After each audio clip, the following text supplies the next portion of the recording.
Ngunit biglang nagbago ng anyo ang kasintahan. Parang napako ang kanyang mga paa nang masilayan ang kulubot na mukha ni Diday. Magulo ang buhok na tila nakalimutang magsuklay. Naging mabalasik at mapula ang mga mata. Humaba din ang mga kuko nito at naglalaway na nakatunghay kay Benito.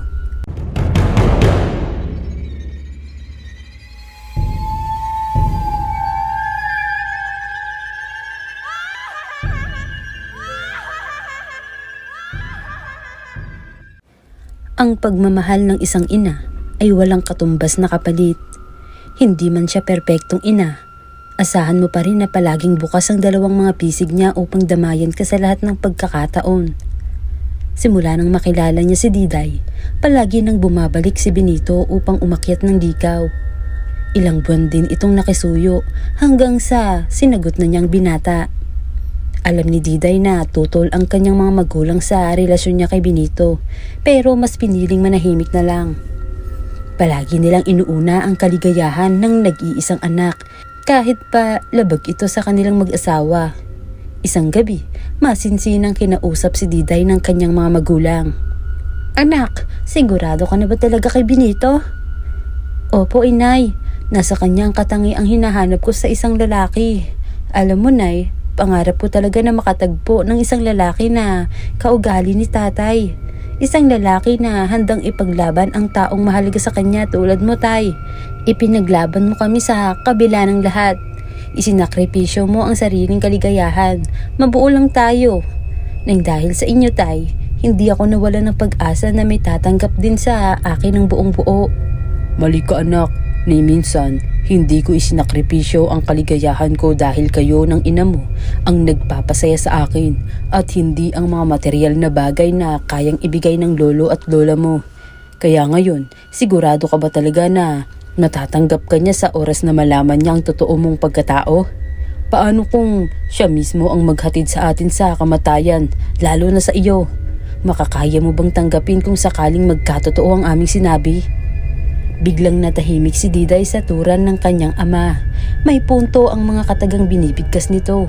Ayaw niyang isipin na magagawa ni Benito na traidorin siya dahil pakiramdam niya may isang patalim na humiwa sa kanyang puso.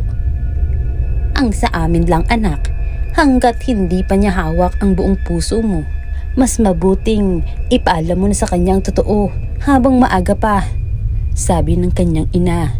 Nagpakawala ng isang malalim na buntong hininga si Diday. Tinignan niya ang dalawa at saka pilit nang umiti. Nangako si Diday na ipapaalam na niya kay Benito ang totoo niyang pagkatao. Lumipas ang ilang araw pero hindi pa huling dumalaw si Benito sa kasintahan.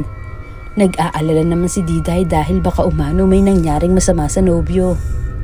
Binalak nitong pumunta sa bayan upang hanapin ang bahay ni Benito, subalit pinigilan siya ng kanyang mga magulang. Walang magawa si Diday kundi sundin ang payo ng mga ito. Upang mabawasan ang kanyang pangungulila, sumama siya sa ina upang humanap ng mabibiktima. Sabik na siya sa sariwang dugo at laman ng tao, lalo na sa sanggol. Mga masasamang nilalang lang ang kanilang binibiktima upang mabawasan ang mga krimen sa mundo. Pagpatak ng 12:00 ng gabi, nagpalit agad sila ng anyo.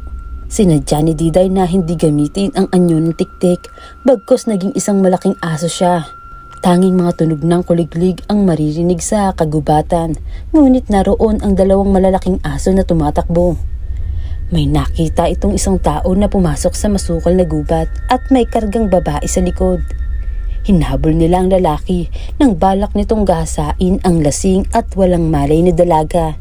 Nang maabutan, ay agad na sinakmal ng dalawa ang leeg nito at pinagtulungang kalmutin ang dibdib ng lalaki. Sumampulat ang maraming dugo sa paligid. Takam na pinagsaluhan ng dalawa ang laman na nagkakalat sa lupa. Hinila ng dalawa ang walang buhay na lalaki at inilibing. Wala sa bahay ang ama ni Diday pag uwi nila pero may sariwang karne ng hayop ang nakalapag sa lababo. Pinuntahan ito ng kanyang ina sa maliit na kamalig dahil tiyak na nandoon ito upang pakainin ang mga hayop na inaalagaan nito. Hindi nga siya nagkamali sa hula dahil kasama na ito ng kanyang ina pag uwi. Normal na tao ang kanyang ama, si Diday, at ang kanyang nanay lang, ang aswang. Sa kabila ng pagkakaiba ng kanyang mga magulang, ay hindi pa rin ito naging hadlang upang magmahalan sila. Kinabukasan, dumating si Benito. May dala itong mga pasalubong sa kanila. Kagagaling pala nito sa isang business trip. Nagkasakit umano ang ama nito kaya si Benito ang natasan na panandali ang palitan ng ama. Magpagayon man, palagi nitong sinasabi na ayaw niya sa yaman ng kanilang pamilya sapagkat nais nitong sa kanyang sariling sikap magmula ang perang kikitain niya. Nanliit bigla si Diday sa sarili. Pakiramdam niya, langit at lupa ang pagitan nilang dalawa. Pinagpatuloy niya muna ito bago tinanggap ang mga pasalubong na dala nito. Inabot ni Benito sa ama ni Diday ang sariwang isda. Lumingon siya sa ibang direksyon upang hindi mapansin ni Benito na natatakam siya sa sariwang isda. Nagboluntaryo ang kanyang ama na ito na ang magluluto. "Day, may problema ba? Hindi ka ba natutuwa sa pagparito ko?" Himig pagtatampo ni Benito. "Hindi sa ganun, Ben. May naisa na akong ipagtapat sa iyo. Nakasalalay sa ipagtatapat ko ang relasyon natin." "Makikipaghiwalay ka na ba sa akin?" Malungkot na tanong ni Benito sa kanya. "Hindi, pero baka ikaw ang makipaghiwalay sa akin sa oras na malaman mo kung ano ako. Halika, doon tayo sa may ilog. Doon ko ipagtatapat ang lahat sa iyo." Nagpaalam muna sila bago umalis. Namangha si Benito nang masilayan ang magandang tanawin sa may ilog. Unang beses niya palang itong nasilayan dahil hindi naman sila dumataan dito nang minsan silang nangangahoy noong may team building sila sa lugar nila Diday.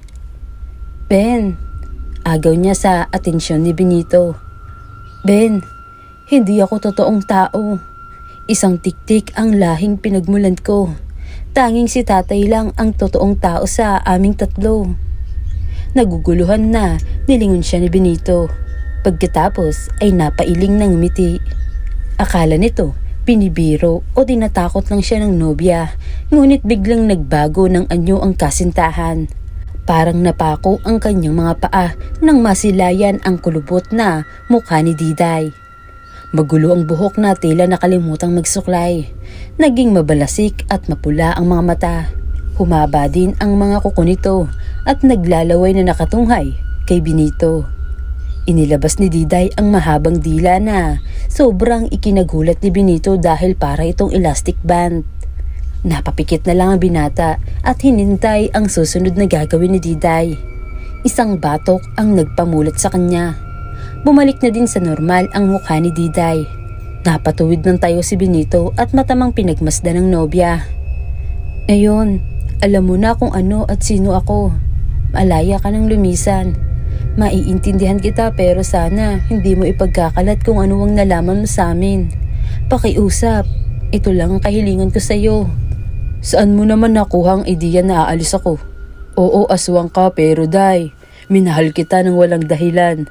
Basta naramdaman ko na lang na mahal kita nang hindi alam kung bakit. Handa akong maging kauri mo ng walang pag-aalinlangan basta makasama lang kita. Mahal kita kahit mali para sa ibang pagmamahalan natin. Ang mahalaga, masaya tayong dalawa." Naluluhang niyakap ni Diday ang nobyo. Hindi nga siya nagkamali nang sagutin niya si Benito. Maya-maya, may dinukot ito sa bulsa ng pantalon. Lumuhod ang binata saka nag-propose. Pakiramdam ni Diday para siyang idinuduyan sa alapaab sa sayang nararamdaman. Pagbalik nila sa bahay ng kanyang nobya, ay ipinaalam kaagad nila ang magandang balita. Sobrang saya ng kanyang mga magulang, subalit kabaliktaran ito sa pamilya ni Benito. Humingi ng pahintulot si Benito sa magulang ni Diday na ipapakilala niya ang nobya sa kanyang pamilya. Pumayag naman ang mga ito sa kondisyong uuwi bago maggabi. Nanlalamig ang mga palad ni Diday habang iginaya siya ni Benito papasok sa magharang bahay. Nadatnan nila ang mga magulang ng kanyang nobyo na nagkukwentuhan sa sala. Natigilan ang mga ito nang makita siya. Sa unang tingin, Halata agad ang pagkadisgusto ng pamilya ni Benito kay Diday, lalo na nang harap-harapan siyang insultuhin ng ina nito. Ma, ano ba? Konting respeto naman sa mapapangasawa ko. Poon na ang pasya ko, Benito. Ayaw kong maging manugang ang isang hampas lupang babaeng yan, at kung ayaw mong makinig, tinitiyak ko na wala kahit isang kusing kang mamamana. Umiiyak na tumakbo palabas ng bahay si Diday. Hindi niya akalain na makakatanggap siya ng pang-iinsulto galing sa pamilya ng nobyo. Sasakay na sana siya ng tricycle, ngunit pinigilan siya ni Benito. Nais nitong sumama sa kanya at magsimula muli na siya ang kasama. Galit na galit ang mga magulang ni Diday nang malaman ang sinapit ng anak. Nagpakasal ang magkasintahan kahit walang basbas ng mga magulang ni Benito. Nagpasya sila na sa tabing ilog idaos ang kasal dahil hindi makakapasok si Diday at ang pamilya nito sa simbahan. Nagtayo ng maliit na bahay ang mag-asawa katabi sa bahay ng mga magulang ni Diday. Natuto si Benito na maging isang magsasaka at mangaso. Ibinigay ng ama ni Benito ang 3 ektaryang sakahan. Ilang linggo mula nang ikasal sila nang ibalita ni Diday na nagdadalang tao ito. Sobrang tuwa ng mag-asawa pati na ang mga magulang ni Diday sa nalaman. Diday, ngayong buntis ka. Ingatan mo ang batang nasa iyong sinapupunan. Huwag kang makikihalubilo sa mga tao sa bayan. Sa tuwing magbubuntis ang isang tiktik, mas agresibo itong kumain ng laman ng tao at uminom ng dugo. Kaya mag-ingat ka at huwag mo din kalilimutang asawa mo si Benito dahil baka siya ang gawin mong pagkain. Alagang-alaga ni Benito si Diday.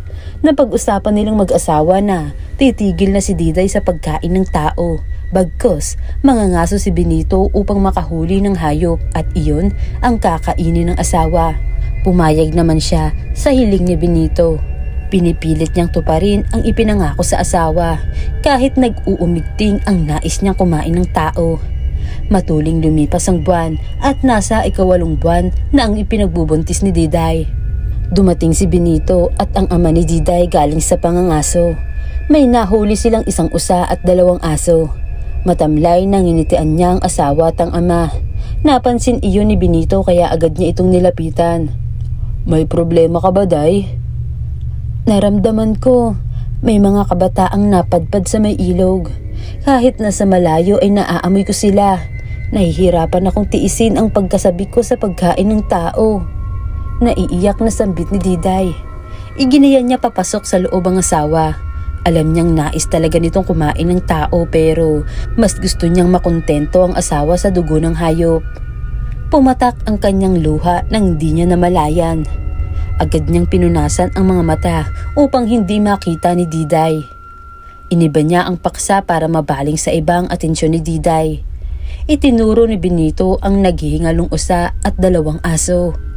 Pagsapit ng dilim ay agad na nilapa ng asawa ang mga hayop. Ginutay-gutay nito ang mga katawan sa kanilang takan. Iniwan niya ito saglit para kumuha ng tuwalya na ibabalot sa katawan ng asawa. Natigilan siya pabalik nang wala na si Diday.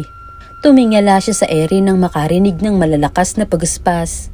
Namataan niya ang isang malaking ibon na humuhuni ng tiktik. Nagmamadali siyang pumunta sa bahay ng biyanan at agad na ikinuwento ang nangyari. Kinabahan silang 3 dahil baka kung ano na ang nangyari kay Diday. Naging isang malaking aso. Suminghot-singhot saka tumakbo patungo sa direksyon ng ilog. Parehong kinabahan si Benito at ang ama ni Diday habang papalapit na sila sa ilog. Narinig nila ang sigawan at iyakan ng mga bata kaya mas lalo pa nilang binilisan ang pagtakbo. Napahinto sila nang makita ang 3 nilalang na nagpambuno. Pinagtulungan nila Diday at ng ina nito ang isang gabunan. Ibinigay ng ama ni Diday ang isa sa sibat na kawayan kay Benito. Ilayo mo na ang mga bata. Diyan kayo dumaan at humingi kaagad kayo ng saklolo. Utos ni Benito sa isang guro. Tumalima naman agad ang mga ito. Agad na tinusok ng ama ni Diday ng sibat na kawayan ang gabunan nang luluray-lurayin na sana nito ang katawan ng ina ni Diday. Galit na lumingon ang gabunan sa kinaroroonan nila Benito. Sa isang iglap, sinakal silang 2 at parang mga batong inihagis sa isang puno. Ramdam niya ang tila pagkakadurog-durog ng kanyang mga buto. Nawala naman ng malay ang ama ni Diday habang nangihina naman ang ina nito. Nagtagis ang mga bagang ni Diday nang makita ang sinapit ng kanyang pamilya. Inilabas niya ang mahabang dila saka ipinulupot sa leeg ng gabunan. Iwinasiwas niya ito sa ere at itinapon sa puno. Hindi pa nakontento si Diday at sinakmal niya ang hindi pa nakabawing gabunan. Hinatak niya ang litid sa leeg ng gabunan na dahilan kaya umagos ang dugo nito sa bibig. Balak pa rin ng gabunan na wakwakin ang tiyan ni Diday upang kuhanin ang sanggol, ngunit biglang tumagos ang sibat ng kawayan sa tiyan ng gabunan. Si Benito ang nalingunan ni Diday. Nagtamo ito ng maraming galos at sugat sa katawan. Umatungal ang gabunan kasabay ng pagkalagas ng mga balahibo nito at ang pagkasunog din ng katawan.